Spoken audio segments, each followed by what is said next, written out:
അയൽവാസിയുടെ ഒരു തരി മണ്ണ് അനർഹമായി കൈവശപ്പെടുത്തിയിട്ടുണ്ടെങ്കിൽ ആ ഒരു തരി മണ്ണ് തിരിച്ചു കൊടുക്കാതെ അള്ളാഹുവിനോട് പ്രാർത്ഥിച്ചിട്ട് യാതൊരു കാര്യവുമില്ല.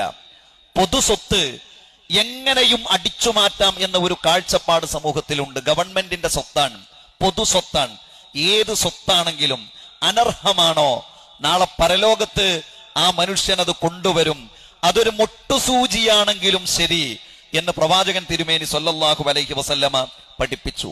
അനധികൃതമായ സമ്പത്ത്, അനധികൃതമായി കടത്തിക്കൊണ്ടുവരുന്ന സ്വർണം, ഇതെല്ലാം മതനിഷേധമാണ് എന്ന് മതം പറയുകയാണ്. ഒരു മനുഷ്യന്റെ അഭിമാനം ക്ഷതപ്പെടുത്തിയത്, ഒരു മനുഷ്യനോട് അയാളുടെ അഭിമാനം നാം നമ്മുടെ വാക്കുകൊണ്ട് ക്ഷതപ്പെടുത്തിയിട്ടുണ്ടോ, അയാളോട് നാം മാപ്പ് ചോദിക്കണം.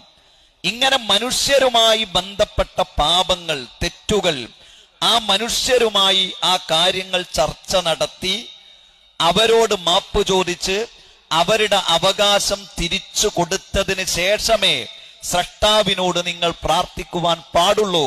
അങ്ങനെ പ്രാർത്ഥിച്ചിട്ടേ കാര്യമുള്ളൂ എന്നാണ് വിശുദ്ധ ഇസ്ലാം സൂചിപ്പിക്കുന്നത്. കാരണം മനുഷ്യർ തമ്മിലുള്ള ബന്ധം എന്നത് അത്രത്തോളം പവിത്രമാണ്